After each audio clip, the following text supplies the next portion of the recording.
In this video, I'm going to talk about glycolysis. If this is your first time visiting our channel or watching our videos, don't forget to like, share, and subscribe to our channel.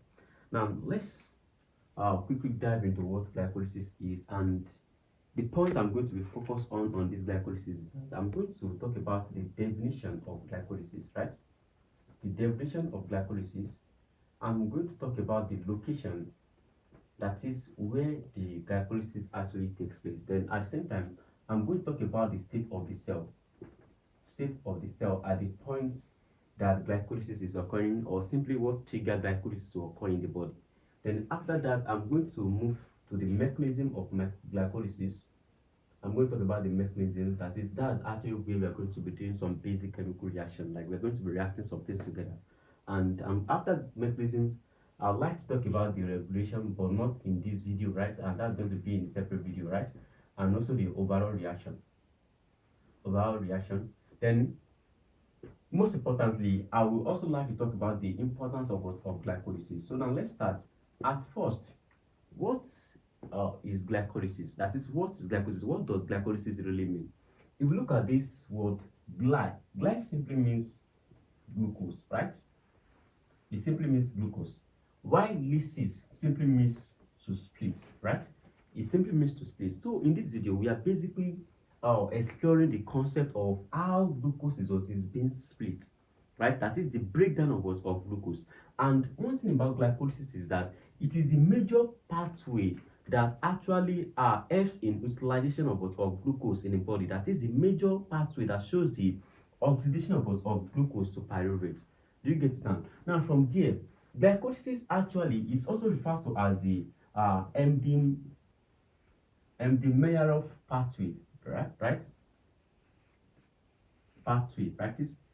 It's also known as Anaerobic pathway. You can simply call it EMP, right? EMP pathway, and that's just it. Now, as far as the location is concerned, glycolysis takes place in the cell, but to be specific, the cytoplasm of the cell. That is, it takes place in the cytoplasm of the cell. And the reason why is that the enzymes that are involved in the glycolysis pathway, most of them are actually found in the cytoplasm. And in that scenario, that shows that the pathway is going to take place in the cytoplasm. Then after that, we'll talk about the definition, the location, and now let's talk about the state of the cell. As far as the state of the cell is concerned, the state of the cell, I'm going to talk about the state of the cell with respect to the energy. Let me just simply say with respect to energy. Maybe there's depletion of energy or shortage of energy in the body, or the body actually needs energy to carry out its activity, to be specific, the cell. Now, I'm going to talk about it with respect to energy, and at the same time, I'm going to talk about it with respect to the presence of oxygen. That's actually the state of the cell. Now, let's start with energy. Now, whenever we have low energy in the body, right? Low energy in the body, that is in a situation whereby our body needs energy, the cell needs energy to engage in its activity. What happens is that it can actually trigger glycolysis pathway to occur, because glycolysis is the major oxidation of glucose to pyruvate. And as far as pyruvate is concerned, pyruvate is actually high energy intermediate that can also be further oxidized into acetyl-CoA to generate energy in the Krebs cycle or citric acid cycle. But in that scenario, whenever there is low energy in the cell, and the cell actually needs energy for it to engage in its activity, glycolysis can occur. Now, with respect to oxygen, this is actually oxygen, and one thing about oxygen is that glycolysis occur in the presence, right? In the presence of, or let me say, absence of oxygen. That is, it takes place in the presence of oxygen. And whenever glycolysis takes place in the presence of oxygen, that's actually referred to as the aerobic respiration, right? And in that scenario, we simply say glycolysis that occur in the presence of oxygen is actually referred to as what? As the aerobic glycolysis, right? And one thing about aerobic glycolysis is that whenever glucose is oxidized, as far as the presence of oxygen is concerned, glucose is oxidized into what? Into pyruvate, right? It's oxidized into pyruvate, which later convert to acetyl-CoA, right? Then in the absence of oxygen, glycolysis is actually referred to as what? Anaerobic glycolysis, right? Anaerobic glycolysis. And in that scenario, it simply means there is absence of oxygen. That is, it's not like let me just simply put it like this so that you guys understand it. It's not like there is not enough. Let me just say there is no oxygen in the cell, but the oxygen might not be enough. Do you get it down? And that scenario, we say it is what? It's anaerobic because there is shortage of oxygen in the cell.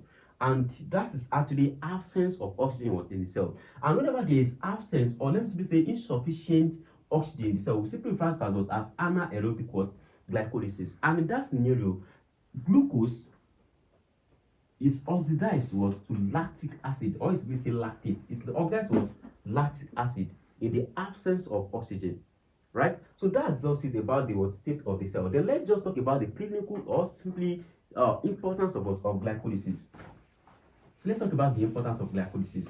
One thing about glycolysis is that glycolysis is actually the major pathway that actually let me just simply say is a major pathway that occurs in all tissues. Right? It's a major pathway that occurs in all tissues, whether in the red blood cell, in the brain, in the muscle cells, in the liver, in the kidney. So it occurs in almost all the tissue. And what actually happens is that glycolysis actually is a pathway that actually leads to the generation of high energy intermediate. That's high energy intermediate. That is some intermediate that are actually that are high, that can actually generate high energy, right? Like we have different type of intermediate. I'm going to be showing you when we get to the mechanism, right? Then after that, it's actually the major pathway that actually leads to the production of pyruvate. And we know what pyruvate is. It can be oxidized to acetylcholine, and acetylcholine can further enter the Krebs cycle and lead to generation of ATP. So it's actually let me just say a pathway that actually serves as the production of energy in one way or the other, as production of energy, right? So that's another point that we have here, right? And one thing about glycolysis is that glycolysis actually provides a room for the interconversion of aldose to ketone sugar, right? It gives room for the conversion of aldose to ketone sugar, and that's just the importance of glycolysis. Now let's just move to the mechanism. But before I start the mechanism, right, I'm going to basically explain the terminology that we always use when it comes to mechanism of reaction, or biochemical reaction. Now, first thing that you guys need to understand in order for you to get the mechanism, the whole concept behind the mechanism is that you have to understand that as far as mechanism is concerned, we always talk about pathway, right? Pathway. We talk about the substrate, right? And we talk about the enzyme. Then we talk about the cofactor. Then from the cofactor, we talk about the product. The product. But one thing that I want you guys to understand is that in between the substrate and the product, there is always an intermediate that is formed. Intermediate that is formed. And I'm going to explain what intermediate is. Now you see this pathway. Pathway actually provide. Okay, let me put it so that you get it. Let's say we have glucose. Already we said glucose is a monosaccharide that is going to be oxidized into pyruvate, right? In the cytoplasm of the cell. Now look at this. From glucose to pyruvate is actually a biochemical reaction. There is a series of biochemical reactions that actually occur. So the step-by-step process that is involved in the conversion of glucose to pyruvate is actually what is referred to as pathway. Now the substrate in this case is actually the glucose. Now suppose we have additional substances here, which is called E1. Is actually the enzyme. So the enzymes that is involved in the conversion of glucose to pyruvate is actually the enzyme that is involved in the biochemical reaction, and that's actually what we refer to as enzyme. And we all know the function of enzyme. They helps to enhance the rate of biochemical reaction by bringing the let me just say by enhancing the rate at which the particle, these molecules of glucose actually collide together, or we simply say they actually act by lowering the activation energy of the reaction. Now from there, after explaining the enzyme, the substrate in this case is the glucose. The substrate is the substances to which the enzyme is going to pick up and convert it to products. Now from there we have we have cofactor. Cofactor are basically substances, or you simply say organic substances that helps to enhance the activity of an enzyme, either by accepting electron or by donating electron. That's actually the function of cofactor. And we have products. Product is actually, in this case, is the pyruvate. But before pyruvate is being produced in the body, there are many substances, or let me simply say many compounds that has already must be formed. And in that scenario, since those compounds do not appear in the final product of the reaction, that shows that those compounds are referred to as intermediates. Intermediate is formed in between the biochemical reaction, and it is also consumed, right? So that's exactly what intermediate is. Now let's just move to the mechanism, right? Now let's talk about the mechanism. So let's talk about the mechanism of glycolysis. But before I start talking about the mechanism, I would like to talk about the different stages that are involved in glycolytic pathway. The first stage is actually when we are talking about the prokaryotic stage, right? Prokaryotic stage. And the second one is when we are talking about the energy yielding stage. Energy yielding stage. So what happened in the prokaryotic stage is that glucose is actually in form of its symmetrical state, right? So glucose is in form of its asymmetric state, right? So and what happens is that this glucose is being converted to fructose, and fructose is actually in its symmetrical state. So in the prokaryotic stage, what happens is that we are trying to prepare different intermediates that can actually yield high energy, that can actually yield ATP, right? So that's exactly what happened in the prokaryotic stage. And at the end of the prokaryotic stage, 2 ATP is utilized, right? 2 ATP is utilized in the preparation of high energy yielding intermediates. But in the case of energy yielding intermediates, the energy that is used up in the first stage, an additional energy is what is being produced, and the product pyruvate, right? And 2 molecules of pyruvate is being produced at the end of energy yielding state. So in short, you just need to know that there are 2 stages that are involved in glycolysis. The first one is the prokaryotic stage, and the second one is the energy yielding stage. Now let's just move to the mechanism. Now look at the diagram I'm having here, right? All this diagram actually shows the various intermediate that we're going to be talking about, and we have the substrate, which is actually the glucose. Now let's imagine that everything that is here is actually the blood vessel, and inside the blood vessel we have we have glucose. This molecule is called glucose, right?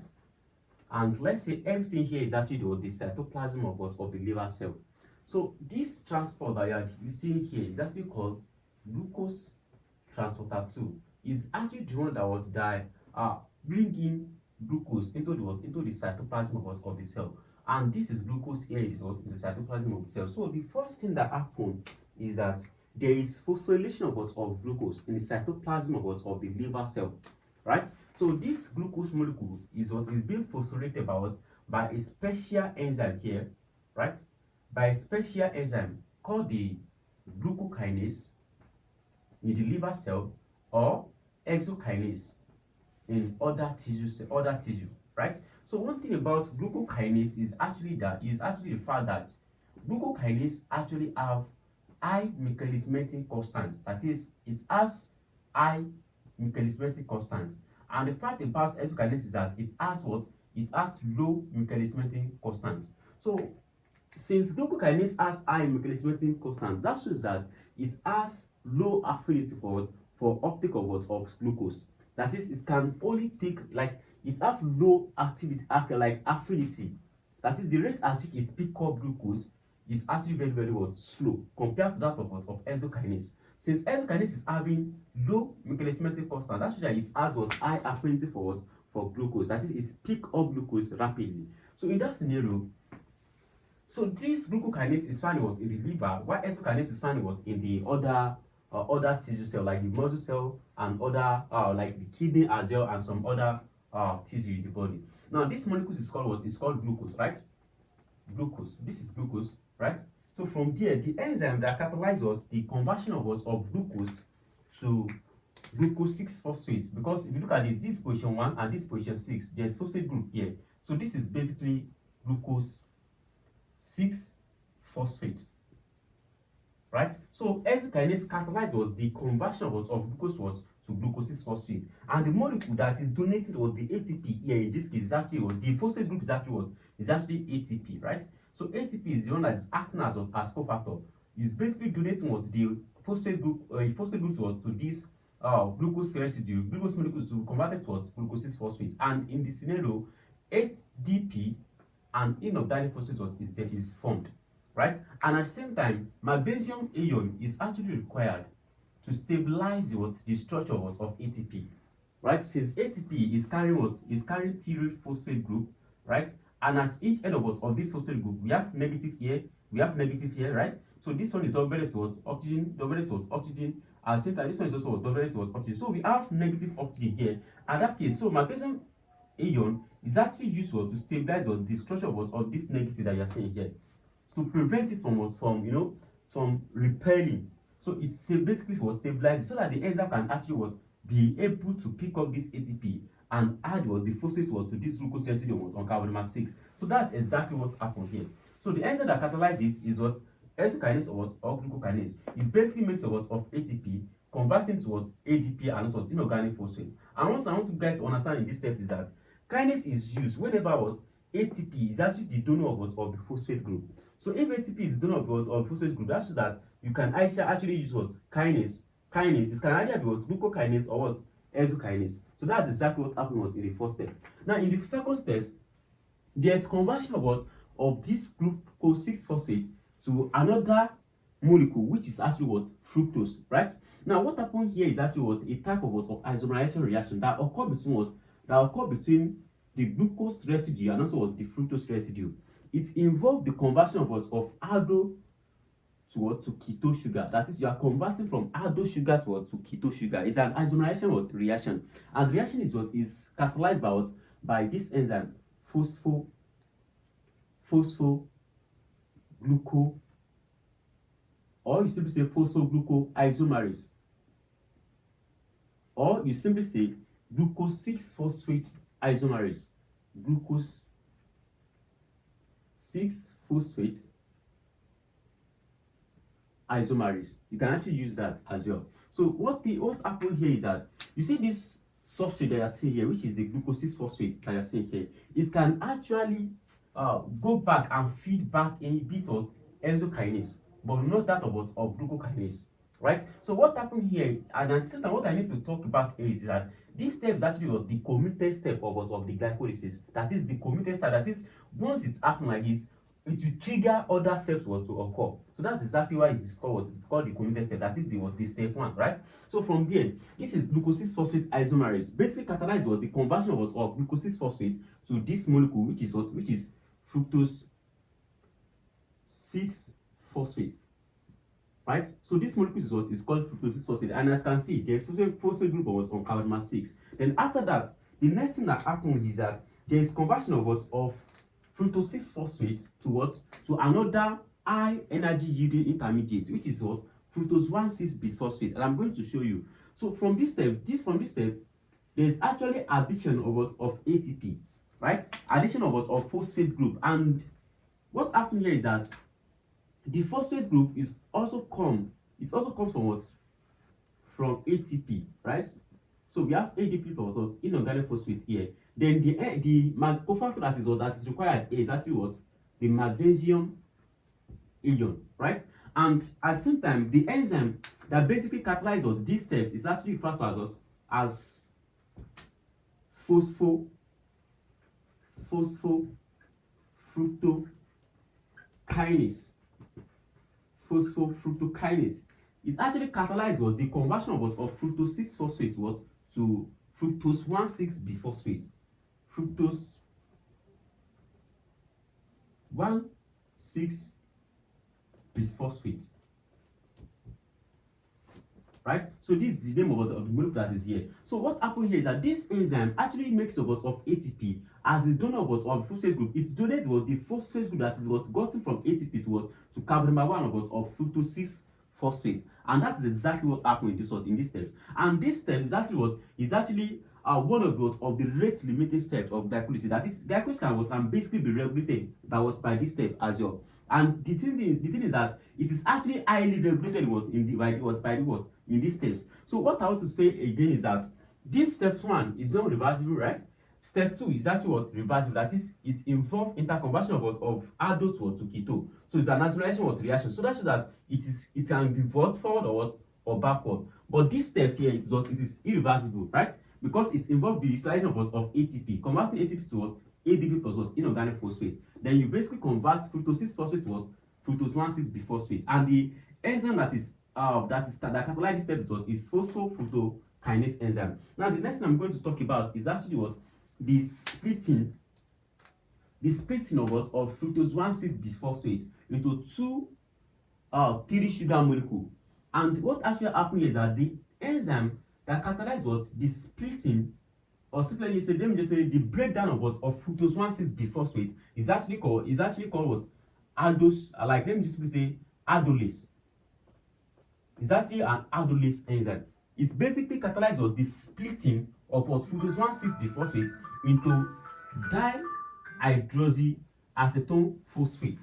Right? It's catalyzed splitting into dihydroxyacetone phosphate and also glyceraldehyde 3-phosphate.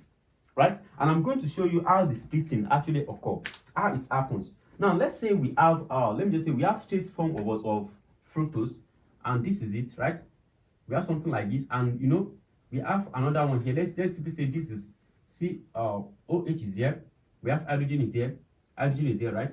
And on this position we have what, we have double bond O here, right? Then followed by another one here, right? And another one here, we have CH2OH here. So in this case, instead of putting OH, I'm going to put what, OP here. And in this case, I'm going to put what, OP here, to show that there is what, presence of what, of phosphate group. Then at this side, I'm going to have OH, then I'm going to put this one, H is here, OH is here, then H is here, right? So at this side, OH is what, is here, then H is here. Now this is actually the structure of what, of fructose 1,6-biphosphate. And the reason why it is called bisphosphate is because the position of what, of phosphate group, and also the position is on carbon number 1. The position of phosphate group is on carbon number 1 and also what, on carbon number 6. That's why there is a little bit distance between the position 1 and 6. And in that case, you use the word what, bis. But if let's say the position is on what, on carbon number 1, the position of phosphate group is in between the carbon number 1 and also the carbon number 3, right? That is in between carbon number 1 and 3. You can simply use the word what, bi. Because the distance between what, the carbon is not much as compared to that of this one. Now from here, if you look at this, if we simply split fructose at this stage, right? No, we are going to have this first 3 carbon atom, which is actually what, carbon number 1 connected to what, phosphate group, then carbon number 1 which carries what, the functional group, then carbon number 3 here, which is connected to what, to OH here, hydrogen is here. Now look at this, the hydrogen that is found in this side, right, we come and attach what, to this side to complete the bond of what, of this carbon, right? So what you are basically saying here is actually called what, is actually called dihydroxyacetone what, phosphate. So this is dihydroxyacetone phosphate, right? So that shows that the phosphate group on dihydroxyacetone phosphate is actually on carbon number 1, and that's why we have it here, dihydroxyacetone what, phosphate. From there, the rest of the carbon atom here, if you look at this zero, so if there is removal of this hydrogen, right, that shows that carbon oxygen has the ability to form 2 bonds. Then the bond is going to what, isomerize here, right? So in that scenario, we're going to have aldehyde functional group here, carbon is here, carbon connected to what, a phosphate group here, and in that scenario, the name is what is called glyceraldehyde 3-phosphate, and that's exactly what happened there. So from here now, let's go ahead and move to the next steps. So once again, this compound is called, this molecule is called what, fructose 1,6-biphosphate, and aldolase is an enzyme that catalyzes the conversion of what, fructose 1,6-biphosphate into what, dihydroxyacetone phosphate and also what, glyceraldehyde 3-phosphate. Now the next thing that occurs in this step is actually what, the conversion of what, of dihydroxyacetone phosphate to glyceraldehyde 3-phosphate, because the most important biomolecule here, or simply let me just say intermediate that we need here, is actually what, glyceraldehyde 3-phosphate. Then there is actually conversion of what, of dihydroxyacetone phosphate to glyceraldehyde 3-phosphate through basically isomerization reaction, and the reaction is what, is as well, it is reversible, right? The reaction is what, is reversible, and the enzyme that catalyzes the reaction here, that catalyzes these steps here, is actually called triose phosphate isomerase. So this triose phosphate isomerase is the one that catalyzes the conversion of what, dihydroxyacetone phosphate to glyceraldehyde 3-phosphate, because what we actually need here is actually what, glyceraldehyde 3-phosphate. And one thing I'm going to explain here is that by converting this dihydroxyacetone phosphate to glyceraldehyde 3-phosphate, that shows that we have two molecules of what? Of glycerol aldehyde phosphate, right? That is formed in total by the splitting of what? Of fructose 1,6 bisphosphate, right? So from there, another thing I'm going to talk about is actually what? There is actually an inhibitor at these steps. That is, there is actually a particular element, or simply let me just say compound, that can actually inhibit these steps. That is, that can prevent this step from occurring. And the name of the molecule is actually called what? It's actually referred to as bromohydroxyl acetone phosphate. Bromohydroxyl acetone phosphate. This particular biomolecule, or simply let me say this particular molecule, can actually bind to the what? To the gamma carboxylic what? Carboxylic active site of triphosphate what? Isomerase. Because the active site of triphosphate isomerase actually carries what? This carboxylic end. So once this particular compound binds what? To this enzyme in its active site, is going to what? To prevent dihydroxyl acetone phosphate from converting to glycerol aldehyde phosphate. And in that case, it can actually inhibit this particular reaction from occurring, thereby causing what? Glycolysis to stop at these steps. Because by inhibiting this enzyme, there will be high accumulation of what? Let me say accumulation of what? Of dihydroxyl acetone phosphate. Then if there is high accumulation of what? Of dihydroxyl acetone phosphate, there will be high accumulation of what? Of fructose 1,6 bisphosphate. Hence, it can actually what? Inhibit glycolysis from occurring. Then that's exactly what happens in these steps. Now let's move to the next steps. So since glycerol aldehyde phosphate, two molecules what? Is produced from the splitting of what? Of fructose 1,6 bisphosphate. Now what happens here is actually a type of what? Of simply say dehydrogenation reaction rather, right? It's involved what? The using of what? Of a coenzyme, which is what? NAD plus, right? To pick up an hydrogen ion, or simply let me just say electron. This electron that you are seeing here, right? It's basically pick up what? This hydrogen ion, this hydrogen that you are seeing here, and convert it to NADH, right?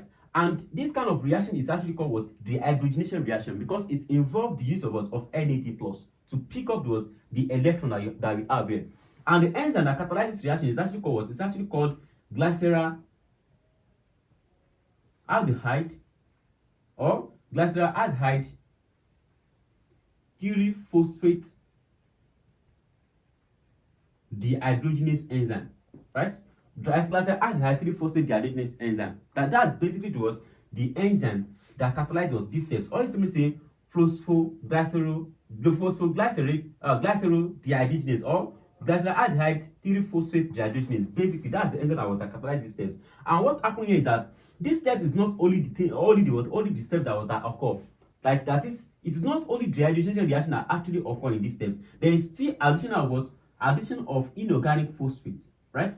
Inorganic phosphate, and addition of inorganic phosphate to position what? Position one of glycerol aldehyde phosphate that you are seeing here, right? Since two molecules of glycerol aldehyde phosphate is produced in these steps, that is produced by the splitting of fructose 1,6 bisphosphate. That shows that two molecules of NAD plus will be required to oxidize two molecules of glycerol aldehyde phosphate, and at the end we are going to produce two molecules of NADH at the same time. Then from there we'll be needing two molecules of inorganic phosphate to phosphorylate the carbon number one of glycerol aldehyde phosphate, right? Then once we phosphorylate the carbon number of carbon number of glycerol aldehyde phosphate, then the next compound, or the next intermediate that is produced, is actually called 1,3 biphosphoglyserates. 1,3 biphosphoglyserates, because phosphate is on position 1, and also phosphate is on position 3. Once again, two molecules of this particular intermediate is formed, right? Two molecules of this particular intermediate is formed, right? Now the next thing is that there is actually an inhibitor again that can actually inhibit these steps from occurring, right? It's actually we have inhibitors like we have arsenic. But one thing about arsenic is that arsenic does not inhibit glycolysis, but it stops the production of ATP that's supposed to produce in the next step I'm going to explain in a moment. Now we have arsenic. The next one that we have is actually iodoacetate, right? And also iodoacetamide. So these three inhibitors can actually these two inhibitors can actually inhibit glycolysis. by alkylating glycerol phosphate dehydrogenase, because glycerol phosphate dehydrogenase in its active site, it actually carries what? The entire functional group, right? So once iodoacetate or iodoacetamide alkylate this was the active site of this enzyme, it will be unable to pick up glycerol phosphate here and convert to 1,3 glucosylglycerate. And in that scenario, it can actually inhibit glycolysis, because once there is no conversion of this, so this intermediate here to this intermediate, there will be high accumulation of this, which can actually reverse to this. Then from there, it can reverse to this, and it can inhibit glycolysis from there. Now, apart from that, this arsenite, if it bind irreversibly, or simply if it's bind irreversibly to the active site of this enzyme, and the product that is going to be formed from this reaction is going to be one arsenal. The product is going to be one arsenal, right? One arsenal. We are going to have 3 phosphate or 3 phosphoglycerate, right? So that's going to be the product, which can actually hydrolyze spontaneously, right? And give what? It can hydrolyze spontaneously and give what? And give 3 phosphoglycerate. And in that case, energy is supposed to be produced in this step I'm going to explain in a moment. That's that once this particular compound or intermediate hydrolyze spontaneously, the energy that's supposed to produce in these steps is now useless, right? Because it has already hydrolyzed spontaneously. That's just it. Now from there, let me simply explain what are these steps now. Now, these steps actually involve the conversion of 1,3 bifosoglycerate to actually let me just say another compound, another intermediate with shortage of phosphate group. Because this particular step I'm going to explain here is actually called the substrate level phosphorylation, because it involves the production of ATP by a substrate. The substrate is the one that is donating the phosphate group now. Now look at this. We have 1,3 bifosoglycerate here. Then it got converted to this particular substrate that you're seeing here, which is called 3 phosphoglycerate, right? Now, 3 phosphoglycerate is actually like it actually has a shortage of 1 phosphate group. And in that scenario, we have 2 molecules of 3 phosphoglycerate here. And exactly what happened here is that ADP, right, is used to pick up the phosphate group on carbon number 1 of this 1,3 bifosoglycerate and convert to ATP. And in this scenario, if you look at this very well, ATP is actually produced in this level, and that's why this level is called the substrate level phosphorylation 1, right? Because in glycolysis there are 2 substrate level phosphorylation, and in this case we have substrate level phosphorylation 1 because it involves conversion of ADP to ATP. And what is donating the phosphate group is actually an intermediate, that is a substrate here, right? So the enzyme that catalyzes this step is actually called 1,3 bifosoglycerate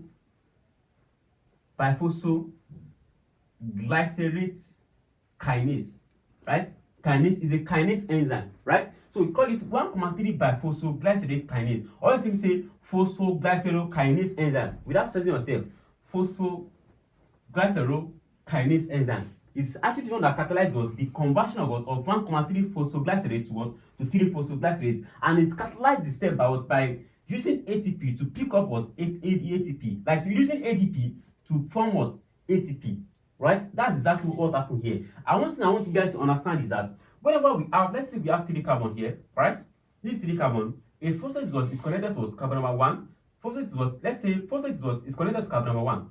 If phosphate group is connected to carbon 1, that shows that this particular carbon can actually yield high energy compared to when phosphate is connected to carbon number 2.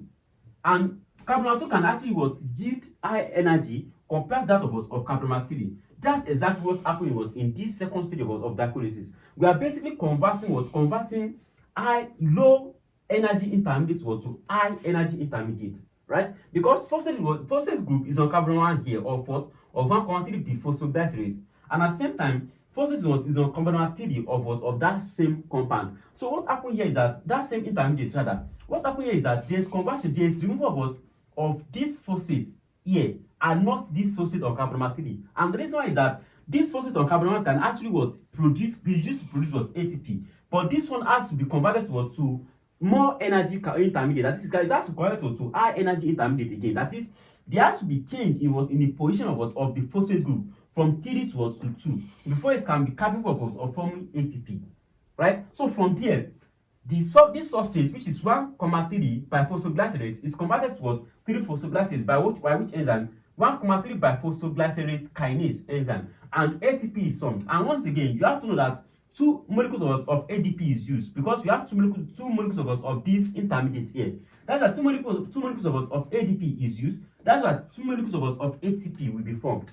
Right? And this actually balances the first ATP that we actually make use of in the step 1 and also step 3 of glycolysis. Now from here, let's go ahead and continue with the step. Now from here, we have 3 phosphoglycerate enzyme here. So the next thing that we 3 phosphoglycerate substrate here. So the next thing that's going to be happening here is the conversion of these 3 phosphoglycerates to, let me say a high energy yielding intermediate here, right? So this high energy yielding intermediate, if you look at it now, we have this is carbon number 1, carbon number 2, and also carbon number 3, right? So from there, this is carbon number 1, carbon number 2, and also carbon number 3. Now if you look at this, there is actually a change in the phosphate group here from carbon number 3 to carbon number 2.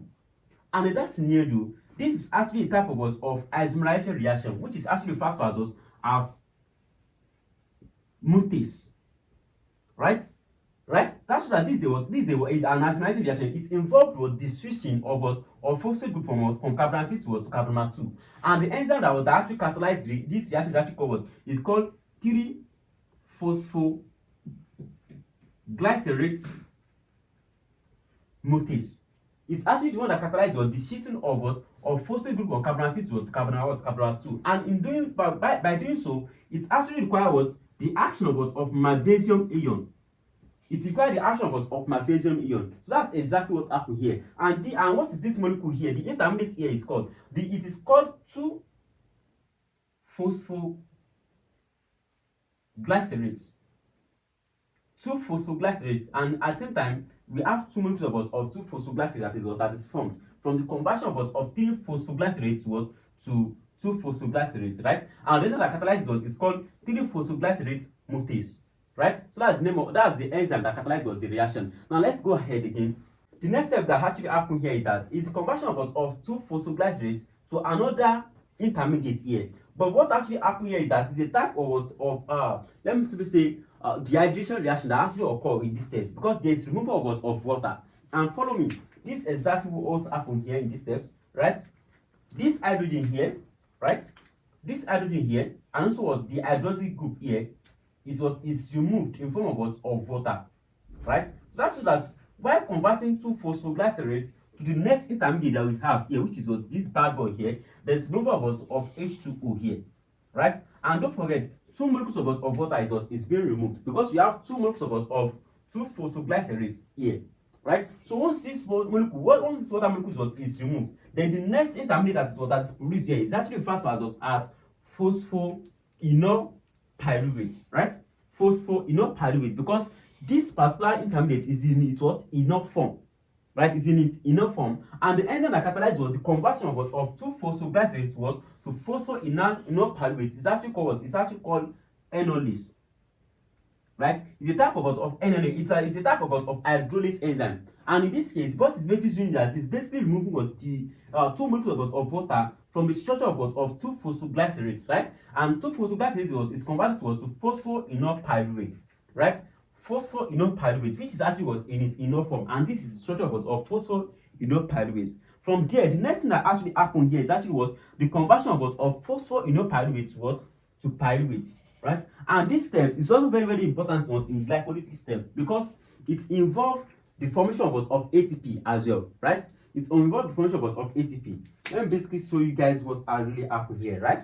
So from there, ADP is also used in this case to pick up the phosphate group on position 2 of this phosphoenol pyruvate, right? So ADP basically pick up the phosphate group and convert to ATP, right? And in this case, 2 molecules of ATP is used, while 2 molecules of ATP is what is formed. 2 molecules of ADP is used and 2 molecules of ATP is what is formed, right? And at the same time, it requires what? Magnesium ion for its activity, right? Then from there, it converts phosphoenolpyruvate to what? To pyruvate, right? But for that, we have to know what the name of the enzyme that is at work here. The enzyme is basically called pyruvate kinase. Pyruvate kinase is actually what the enzyme that catalyzes these steps. So this enzyme is also very important in regulating glycolysis, right? So from there, it's basically catalyzes the conversion of ATP to ATP. But what actually happens here is that this substrate here, which is actually referred to as phosphoenolpyruvate, is actually the one that degrades the phosphate group.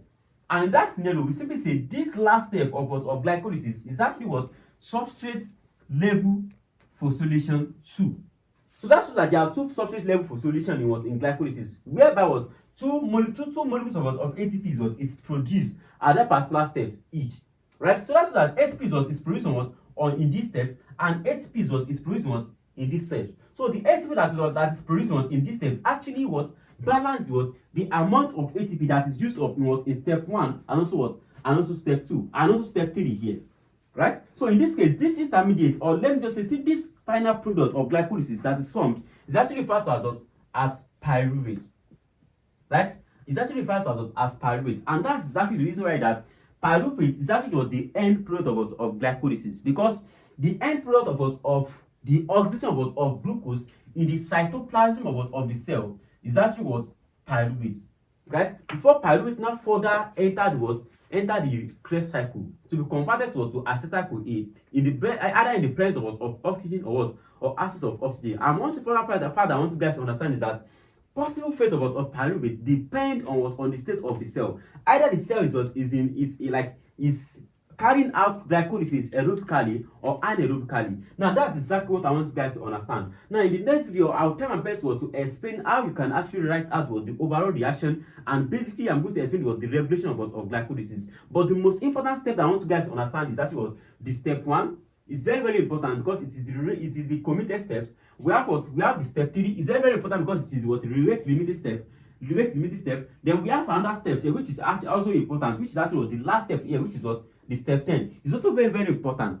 Because it's actually this step is actually where glucose is being regulated. Another step that's very, very important is actually the steps that involve the conversion of the 2 molecules of glycerol aldehyde phosphate to 1,3 biphosphoglycerate. This step is also very, very important. The reason why is that there is generation of an electron here, which is NAD plus and NADH actually. Let me explain one thing about NADH for you guys. In the cytoplasm of the cell, or simply let me say the cytosol of the cell, right? This NADH is actually limited.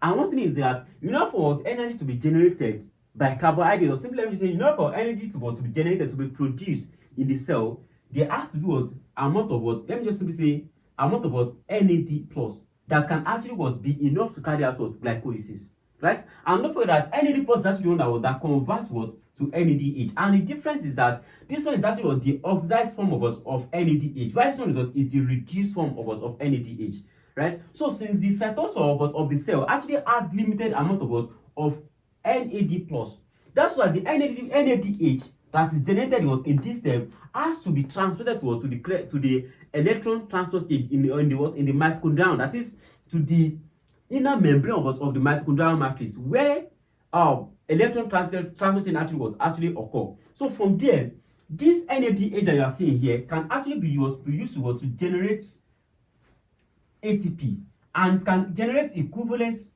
3, like it can generate 3 ATP, right? Or you simply say 2.5 ATP, right?